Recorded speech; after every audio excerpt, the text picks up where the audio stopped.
You mentioned apartheid, and I think that's interesting. Not too long before we started recording this, AOC and other squad members, I haven't checked to see if the chain's still going, as one of those Twitter things where someone will say something and then another person quote tweets them. So AOC started it, and she said, this is not a direct quote, but she said, apartheid is not a democracy, something similar to that. And so using the word apartheid, I found, I raised my eyebrows. I feel like that is pretty striking for our government, for people in our government to use that word.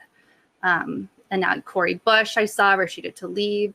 So I don't know on that front how things will go. And we'll get to Biden. But what do you think about the squad and some of the speeches that came earlier this week on the floor with Congress members?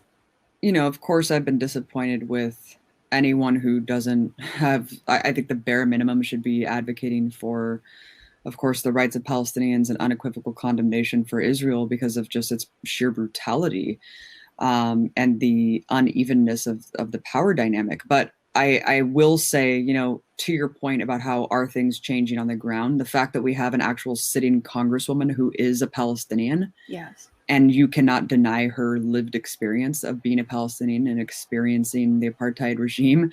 And that is amazing, right? Like, that's incredible that she is a representative in Congress.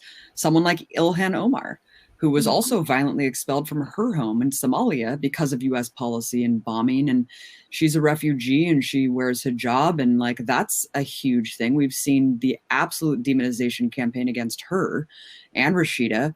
And then there's AOC, someone who has not been as straightforward as I would hope her to be, but she has stepped up in recent days, signed on to Betty McCollum's bill, someone who has tried to pass a bill trying to condition aid to Israel for quite some time. And then finally you saw squad members, including Ayanna Pressley, who was a Warren supporter, sign on to this. I mean, Ayanna Pressley actually voted to penalize BDS in the past. So I was pretty shocked and optimistic that I saw her, as well as a lot of the prominent squad members, signing on to Betty McCollum's bill to say we should condition aid to Israel based on human rights and international law. Right. Not too shocking of a concept, right? Like, right. That should just be, sounds pretty normal. Makes sense.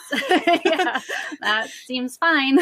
Like a good So idea. I was happy because I think that and of course, Bernie Sanders, but again, like even Bernie has to start the statement saying we condemn the rocket fire, and like it's just something that everyone says, although Bernie has, of course, been better than most. But I think anything that people are saying right now, bringing attention to this, is very good. Like it's just really important to draw attention to this, shine a light on it. And the fact that AOC has so many tens of millions of followers, and maybe a lot of just people who call themselves liberals, or maybe a lot of young Zionists, who like her because they are liberal Zionists.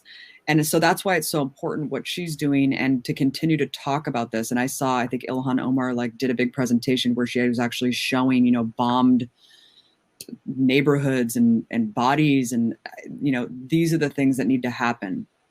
And so I'm encouraged by that, and I just hope that it will just continue to spread that fire of mass consciousness. AFC also made another tweet, which kind of surprised me because she has just, I have to say, disappointed me on other things lately. But she may be stepping up here a little bit here. She called out Biden. Good for her. Yeah, so I don't know how strong it was, but it's a start, I think. And so let's talk about Biden. Biden, as we know, is he's an Israel. I'm just kidding. Yeah, right. Exactly. Sorry, I just threw up a little bit in my mouth. Okay, that's Next question. Oh, just kidding. He said some really gross things. He's a huge supporter of Israel. And he's just, he gets money from Israel. And it's no surprise what he's doing. Maybe people thought, he's good old Amtrak Joe. He's going to have a heart. No, he still doesn't have a heart. He's still siding with his buddy Netanyahu and saying, Israel has a right to defend itself, which is the old thing that they all say. And Netanyahu a few hours ago said that they're going to continue until they accomplish whatever, and he thanked Biden. So oh my God, that was after disgusting. Biden had calls with the Palestinian president, as well as Netanyahu. So they're clearly, he's not standing up. He's not going to. There are no signs of him withholding aid from Israel at all.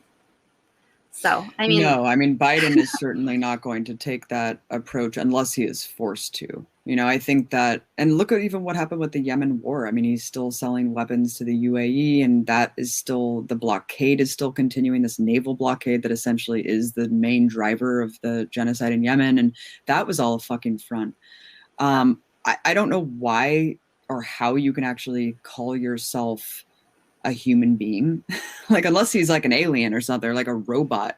I don't understand how you can honestly, having children too, like I know that you are a mother, Jen, and like having a child and being a mom and seeing so much horror unleashed on the children. I mean, 50% of the population of Gaza is children, kids living under the age of 18. And Biden is just such a monster to me. The fact that 30 babies, little kids died, not just died. I'm being like AP now. They just died. They were murdered and bombed, and Biden couldn't even muster any sort of criticism of it all. Instead, he just said, I don't think that Israel overreacted. I don't think that this was an overreaction. It's like, really? 30 dead kids, Biden. You fucking monster. Yeah. So Biden is an unabashed Zionist. I mean, he's on camera years ago saying you don't have to be Jewish to be a Zionist. It's like, yeah, clearly, this is not about religion. This is about an ideology of racist supremacism.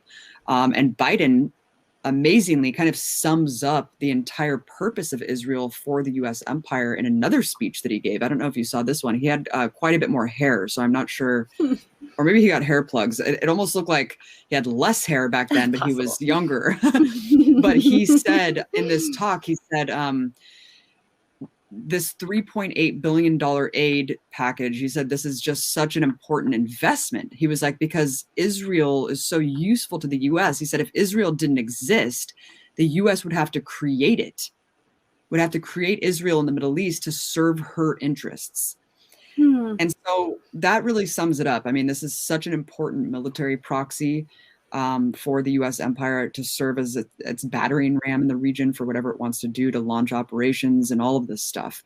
And so Biden, he's clearly behind that. He is clearly unaffected by the massacre of babies and children. And it is abhorrent. It's abhorrent. And we already knew that he was basically like one of the most conservative, like quote unquote Democrats, in politics. And so I guess, come on, Abby. They say he's the most progressive since FDR. Yeah, he's the second FDR. Who knew? Yeah, so I think that we cannot look at someone like Biden to enact change from the top down. It has to come from us, and it has to come from generating not only mass consciousness and sparking off the interest of Palestine, which is happening right now, and it's really incredible to see, but mobilizing together, standing in solidarities with our brothers and sisters, and forming an actual mass movement rooted in anti-imperialism that contextualizes Palestine liberation as fundamental to taking down this out of control military industrial complex, because it all fits together. And until we kind of get to that place, I fear that Israel will continue to be able to commit these kinds of crimes with complete impunity, because, $10 million a day to subsidize apartheid, that's a lot of money. That's a lot of money. And it has to come from us. But I will say that Israel is so terrified of this because they know it's coming.